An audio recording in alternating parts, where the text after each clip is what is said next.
Hi, welcome back. This is Adventures with Dr. Joe. Please consider subscribing, liking, and comments. Very welcome. Hey, let's put a light bar on this new 2022 Ranger XP1000. This Ranger has an ideal location to add a light bar. It's got a nice area with holes in it so you can mount this. And I selected this light bar, and I'll leave a link to it, that really fits in this area really nicely.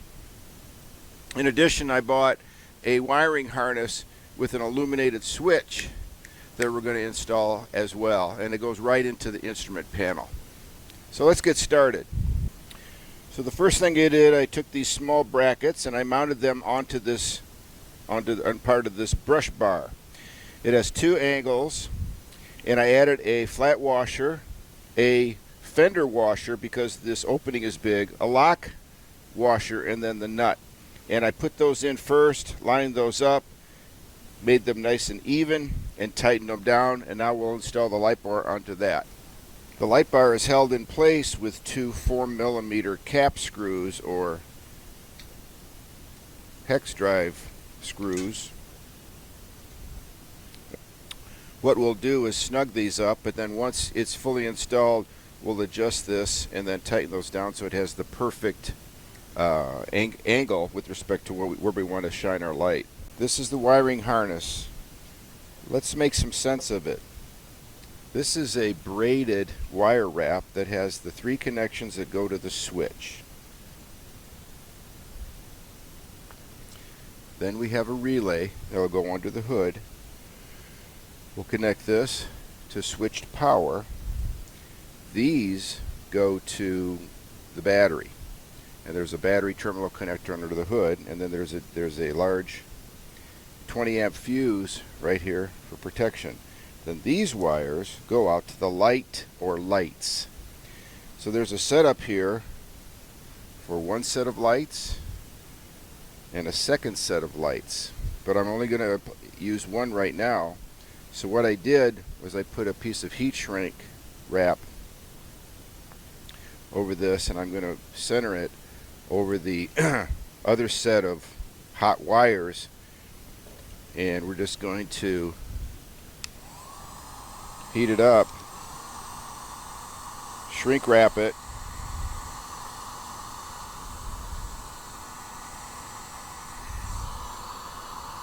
which will secure it, prevent any shorts.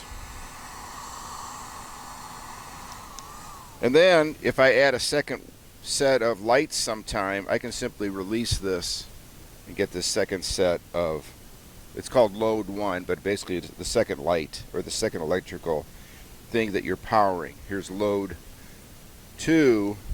This is where we're going to wire the light bar to. Okay, so the next thing I did is I used a coat hanger to bring the wire through and strip these two ends. We'll take a close-up look at that.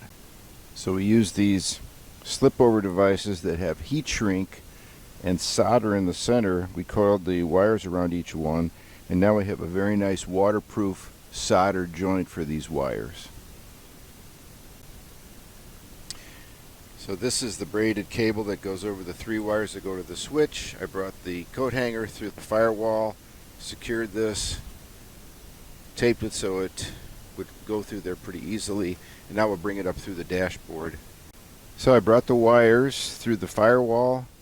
I lifted up the instrument panel, which is easy because it's just two quick connect, and then I've marked the area I want my switch to be, and I want to mark it exactly the right size so it's not loose. I measured it with the caliper. There's the switch, and I'm going to cut out the hole for the switch with the multi-tool. Okay, let's zoom in. You can see the hole for the switch has been cut out with the multi-tool.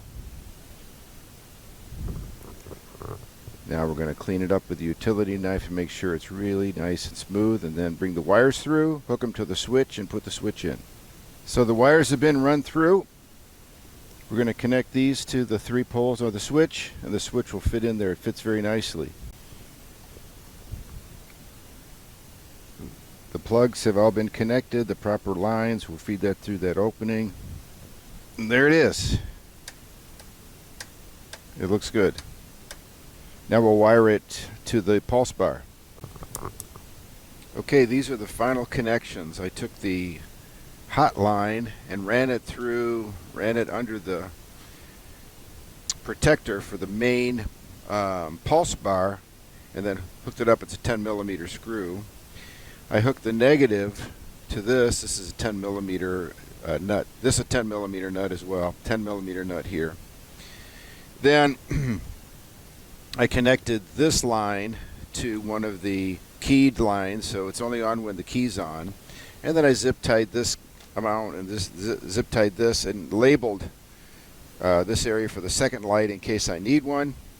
Moved these two protectors over, these two junction boxes over, and then I screwed the light bar relay here. To move these relays over, you need this kind of a tool that makes it pretty easy. It just literally gets in there and pulls these up, and you can see the ends of these are these quick connects, and they fit in these holes. So I just moved those two over, put the light bar relay here, tidied this up. We've got the switch connection here and the two main powers, one to ground here and one on the protected side here. So the wiring's done. Let's see if it works. So light bar's been installed. We'll turn the key to the on position, and there it goes. We'll take a look at the switch now in a second. So here's the switch. We'll turn the key to the on position. You can see it light up. And then we turn it on. It's got this really nice blue area. And then when you turn the key off, it turns off, so there's no risk of leaving it on and draining down your battery. Well, for me, that was sure a fun project. Now I've got a really nice light bar that fits really well. It's not protruding outside, so if something crashes into this, it'll be protected. It's very strong illumination. It was fun to wire it up, and it works really well. Having it switched is great because there's a safety feature. You can't leave it on when you turn your machine off. So thank you for watching. Again, consider subscribing. Adventures with Dr. Joe. Please comment. I love the comments, and I try to respond to every one. Thank you very much.